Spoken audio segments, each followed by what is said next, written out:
Welcome to Fintech Daydreaming, the podcast that dives into the world of banking technologies and the ever-changing landscape of fintech companies.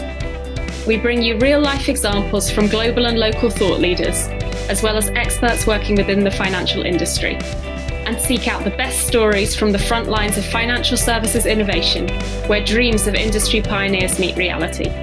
Hosted by Paul Krogdahl and Ville Sontu. This is Fintech Daydreaming.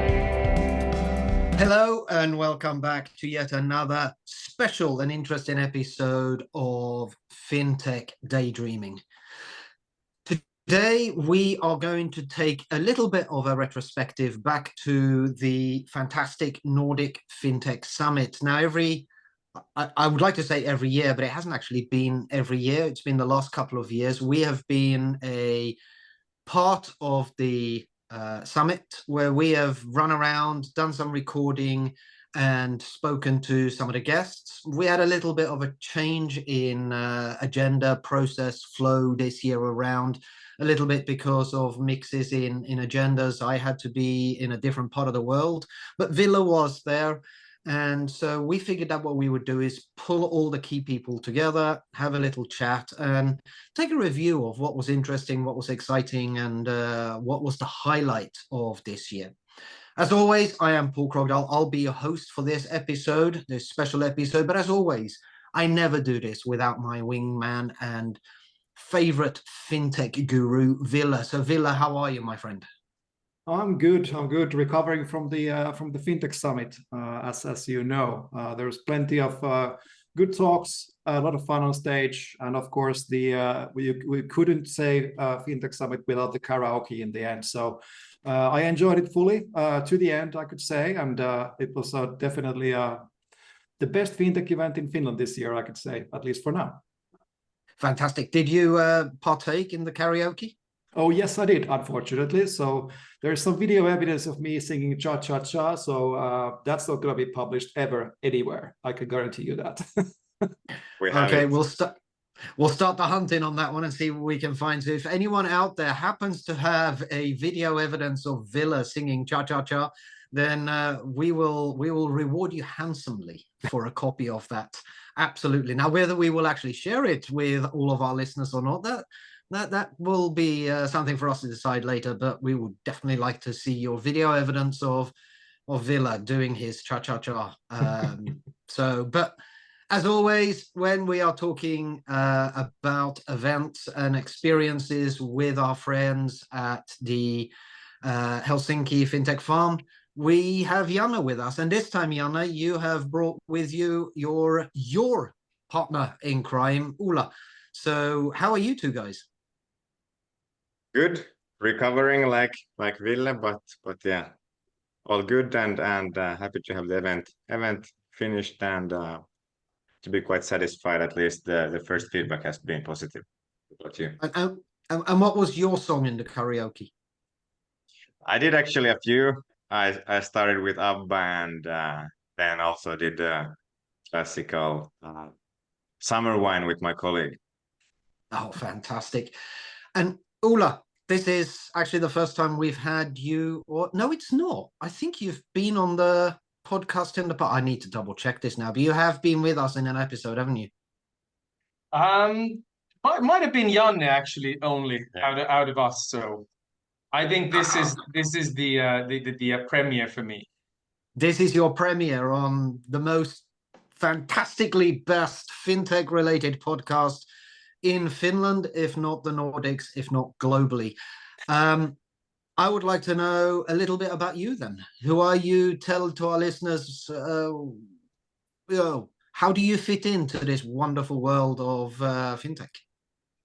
Well, yeah. First of all, I mean, it's a great privilege to be on your podcast. I'm a longtime fan, listener, and I never miss an episode. So one of the places for me to tap into all the knowledge within and around fintech. So thank you so much for doing this. Most importantly, I'm Janne's business partner.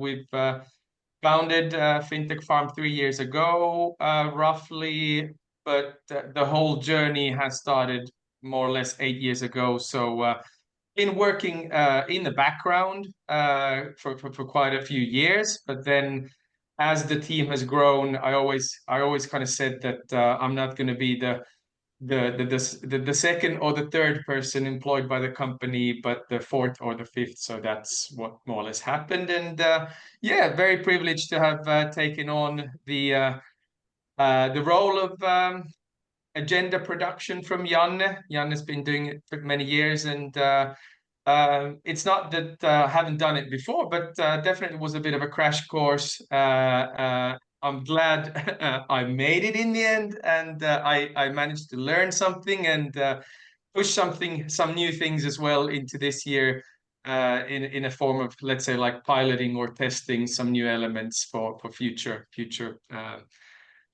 events or Nordic Fintech Summits more specifically. But yeah. I'm that's it. I mean, nothing I can go on with my personal stuff, of course, but I mean, yeah, the fintech is through Helsinki Fintech Farm and all the great stuff we've been doing here with Janne. And before we get into the actual event stuff, Ola, I mean, how did you end up with fintech? I mean, it's not a random choice for most of us, at least. So, I mean, what kind of made you join this beautiful community of fintech of all the other industries? I'm sure were also interesting for you.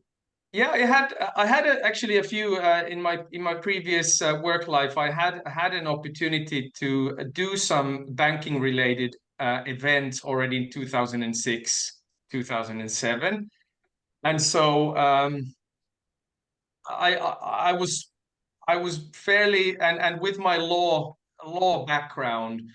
In a sense, I've always had that bit of a like a nerdiness towards compliance and all this regulation stuff.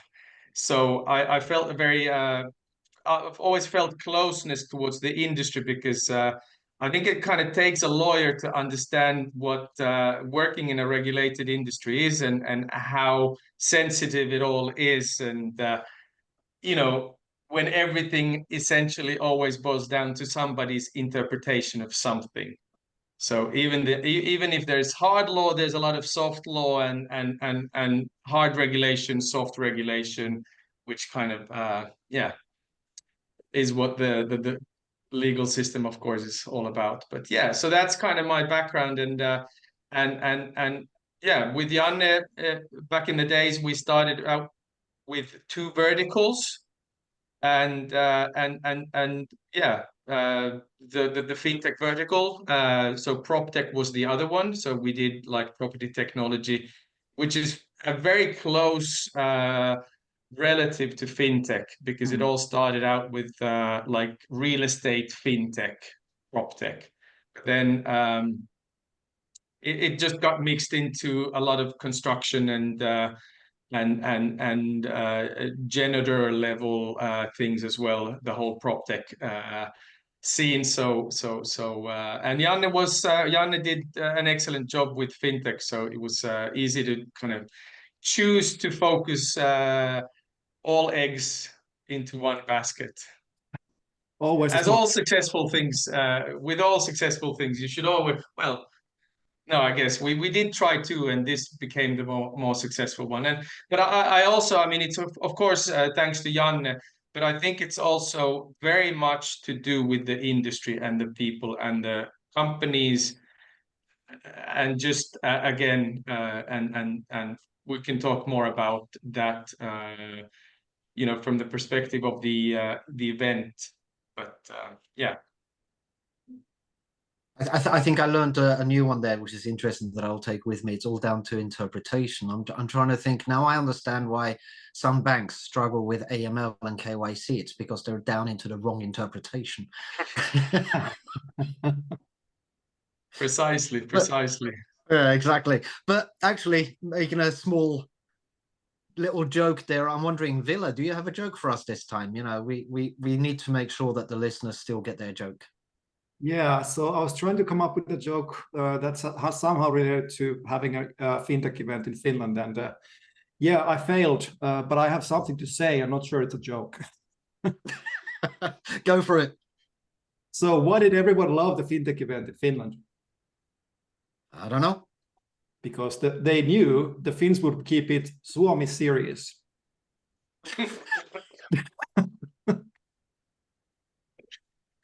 Nice, Aye, nice. aye, aye. Okay, well, talking about fintech events, let's get down into the nitty-gritties of the Nordic Fintech Summit. I mean, it was last week in Helsinki, bigger than ever. What did you take as the sort of highlights from it, Janne and Ola? Yeah, I would start generally with the atmosphere. A little bit more people than before, but again the right people and good atmosphere and people quite openly discussing and networking with each other. I think that's the core, and that's what event should always be about, meeting new people and meeting in a fun way and engaging and discussing new stuff. I mean, for the very few of our listeners who don't know about the Nordic Fintech Summit or unfortunately couldn't attend, because we do have some listeners in faraway places on the globe, maybe you want to share just very quickly, you know, a quick overview of the event. What's the focus? What's the general type of participation? And what do you try to get out of it? Absolutely. So yeah, we definitely want to connect different stakeholders in the industry. Theme-wise, this year we had two tracks: digital banking, digital payments. Of course, both are quite broad themes. Both had their own tracks, but participant-wise, we really want to make a mixture of fintech people. So starting from fintech startups, it's not a startup event. We do have fintech startups, but that's not like the main audience. We do have then bigger sort of incumbent fintech providers, starting from, you know, who was there and so on, companies providing banking technology into bigger companies like, you know, Samling Tieto, for instance. And then, of course, the banks. We want to have the bankers involved. We want to have the bankers feel welcome to the event. So not like it would be too kind of geeky or startup-ish event. We want definitely to have the financial institutions from smaller companies to neobanks to the big banks like Nordea present, and really create a mixture and create discussion between different kind of companies in the industry. That's how I would put the kind of the key and the core of this event. I certainly met a lot of good friends and colleagues and from all around the world in the event. But I mean, you of course see all the statistics of the participants. So what is the kind of the structure of the crowd? I mean, is it mostly Finns, mostly Nordic people, or do you have an international people attending as well? I haven't actually checked the exact numbers yet. Finns are a minority there, but yeah, generally Nordics are Majority. Probably Finns are the majority. I mean, yeah, the biggest individual group, but still less than half of the people are from Finland. Mm. So quite much Nordic. Sweden probably comes the second biggest.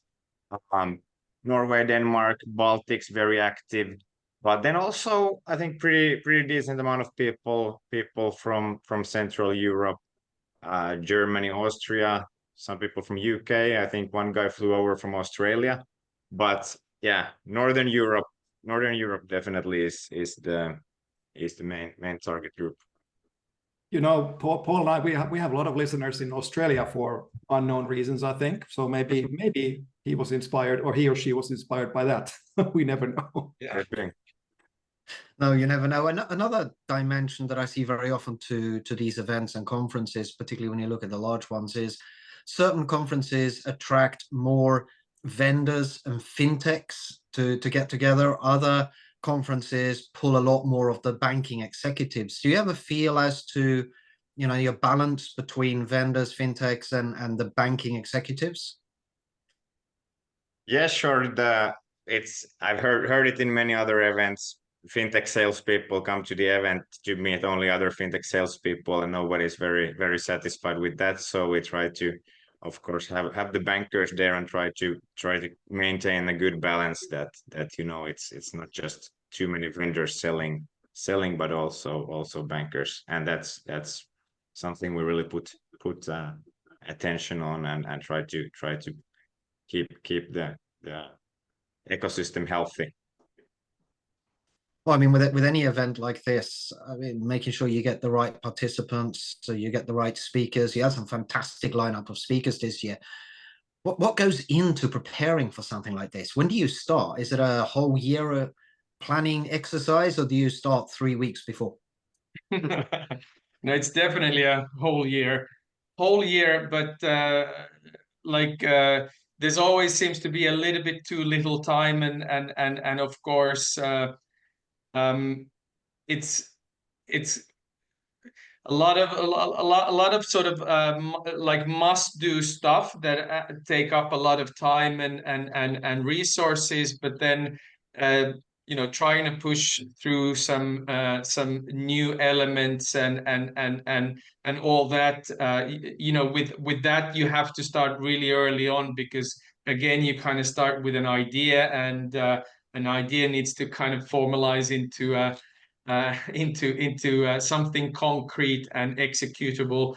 So yeah, I mean, this year we are going to start from let's say this week on to make sure that we have a uninterrupted process running through the year, and in that sense kind of bringing a lot of sort of new value experience into the event for next year, but then also already kind of envisioning and having a vision for our more or less 10th year anniversary, which is in 2 years. So we want to make sure that there we are on a new level. So what to you was the most challenging part of putting all of this together this year? Well, I mean, it's I have to admit that I guess so far we've been a little bit maybe fintech generalists still, so kind of picking themes from here and there. And so for this year we really wanted to go like with payments super deep and focused. So in that sense, I think the learning curve was quite steep. I'm sure for Janne not as steep, but I mean I haven't been that much hands-on or in the kind of the thick of it with, let's say, payments and all, and it's a complicated field. So I would still kind of say that it's, and in a good way, I mean, it is the agenda, understanding the relationships of the different talks and trying to build it into something that is not just kind of a sort of a mix of something, and so having a bit of a line of argumentation or a theme running throughout the let's say 2-3 talks, and so yeah, I would say really understanding this from industry, banking, and perhaps specifically like understanding, seeing the world from a banking perspective. I mean, it's still a challenge. Just out of curiosity, I mean, let's say I'm a wannabe fintech conference producer, so I'm dreaming of setting up my own fantastic conference that will be a leading conference in the region for fintech. Where do you start? What are the kind of 3 first things that you have to figure out and do when you put together a conference like this? Well, it starts, of course, with the I would say that for us, since I just spoke about the agenda, which is of course the heart of it all, and our kind of why we do it also. But I mean, I would say that the venue does play a very special role, and we feel that for instance this venue is something we want to we want to hold on to, for instance. So it's sort of it kind of has a central gravitation and easy to, people were commenting when we have two stages that you kind of had everybody had to walk between or through the central part of it where all the partners and people were standing. So in that sense, I do feel that the venue actually plays a surprisingly big role. But Janne, what do you think?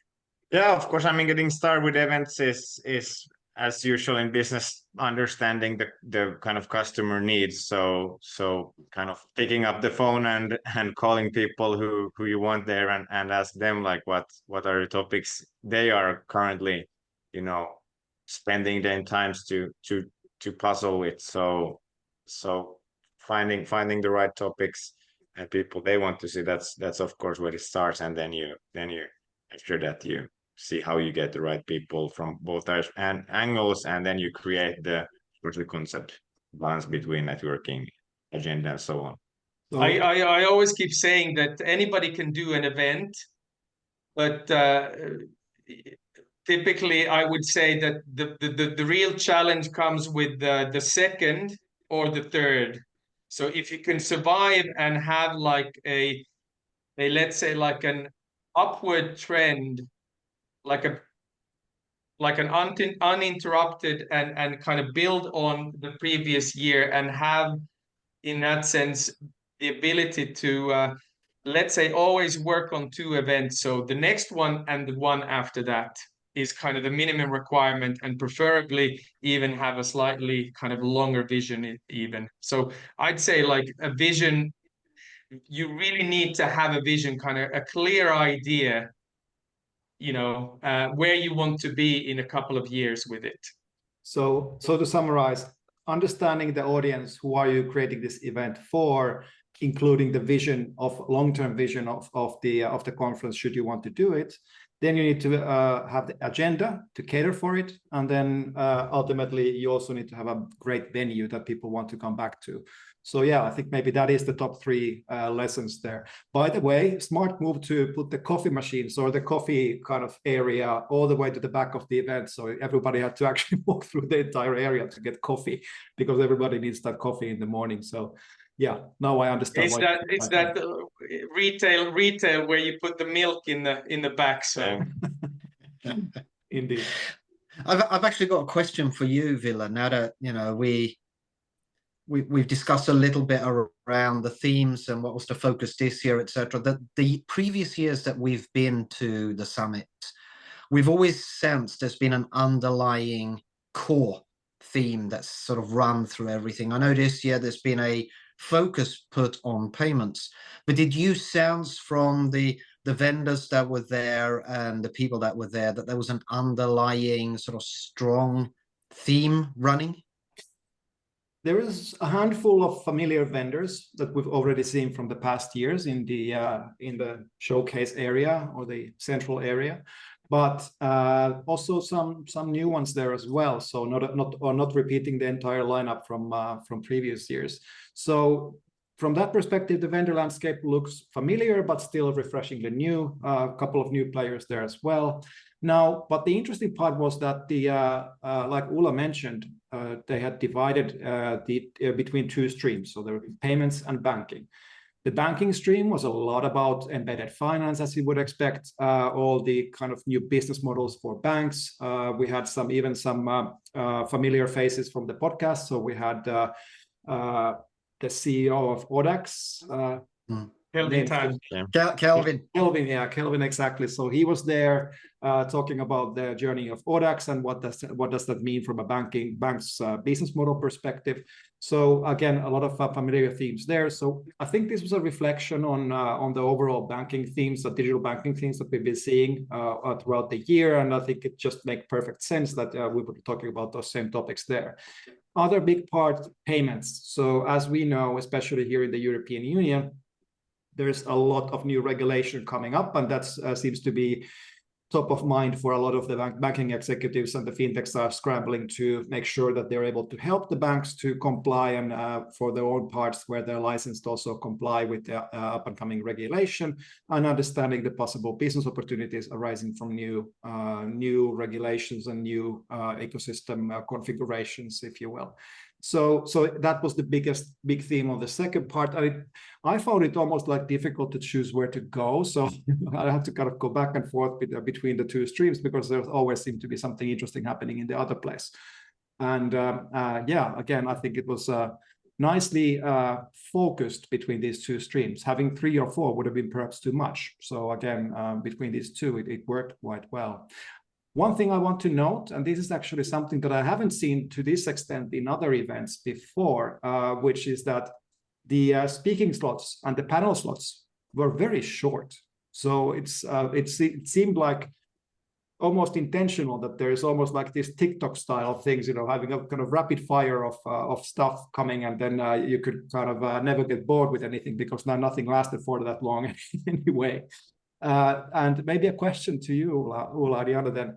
What was the intention of having these very short slots in the pacing? Are you trying to address a new TikTok generation with no patience to watch anything for more than 2 seconds, or what was the intent?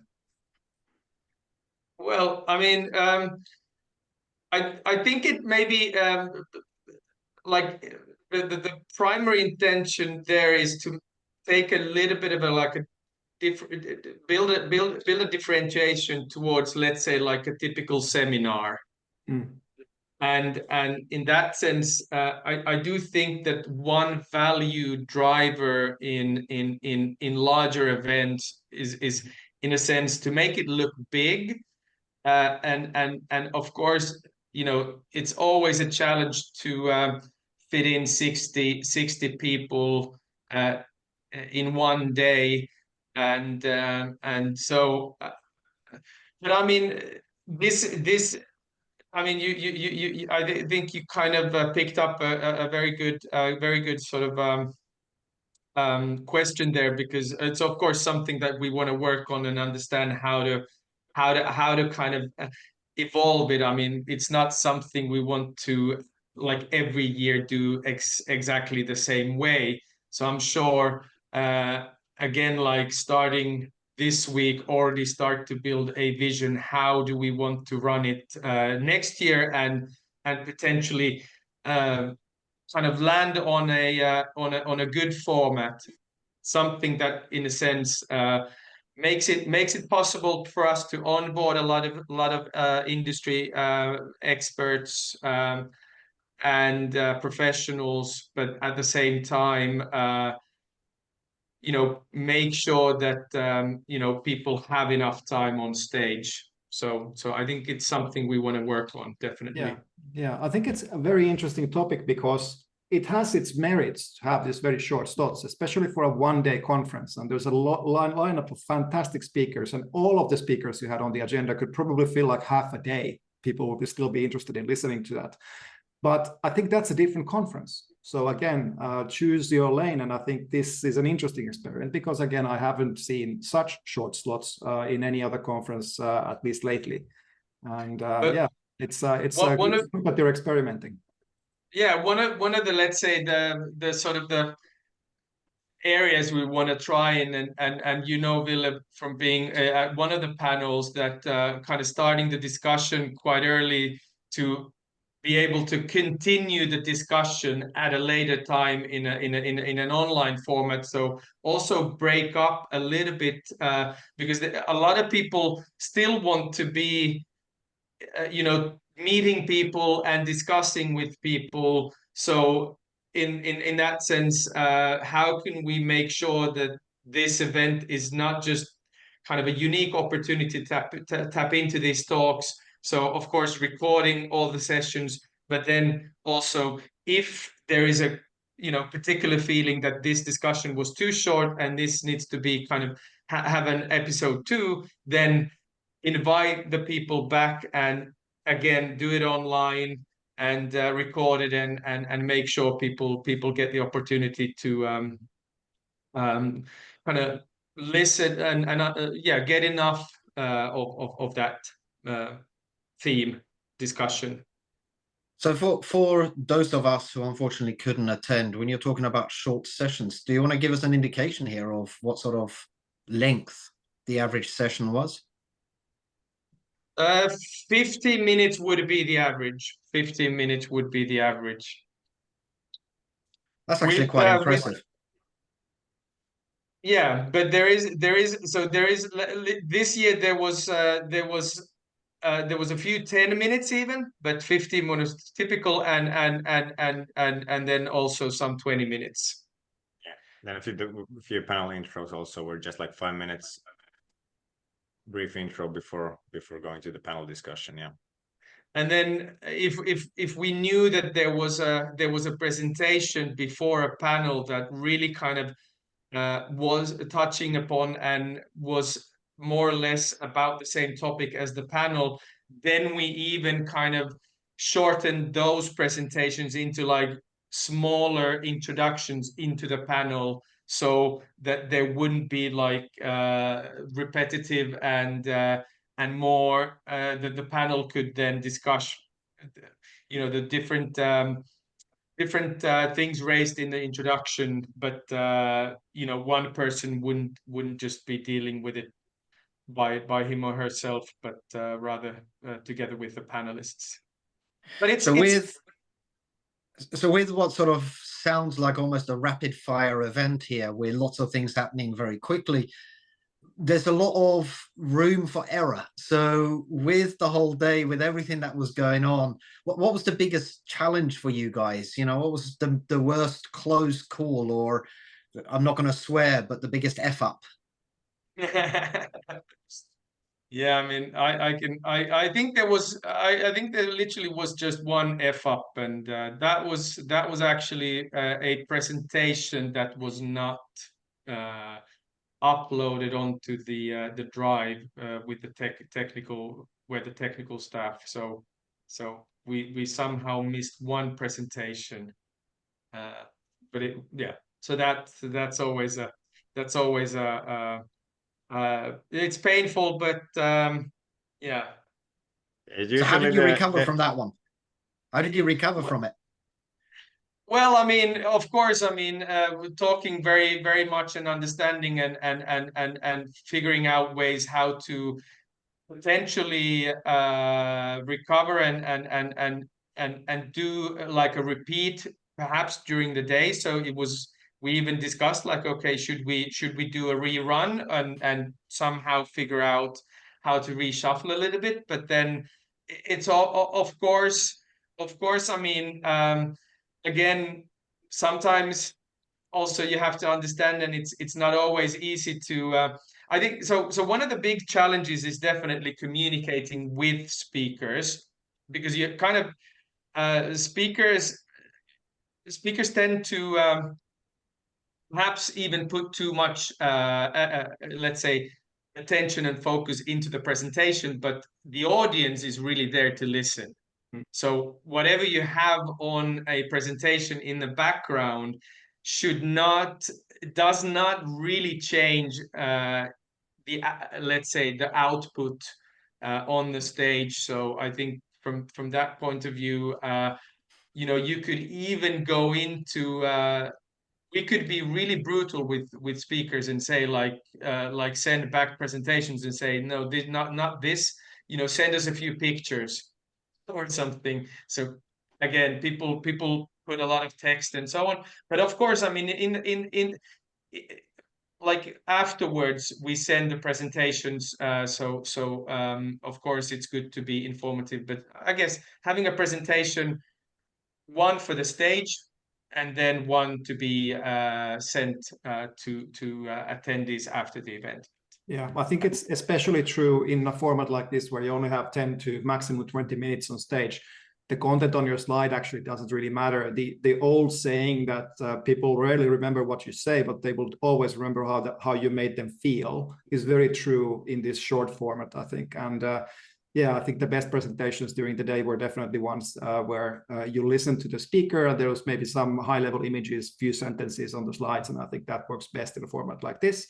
but then you can always come back and send more material on the back end of that. So I can side reading. You don't need to be reading when your people are on stage. So I think that's a good takeaway as well. I can actually.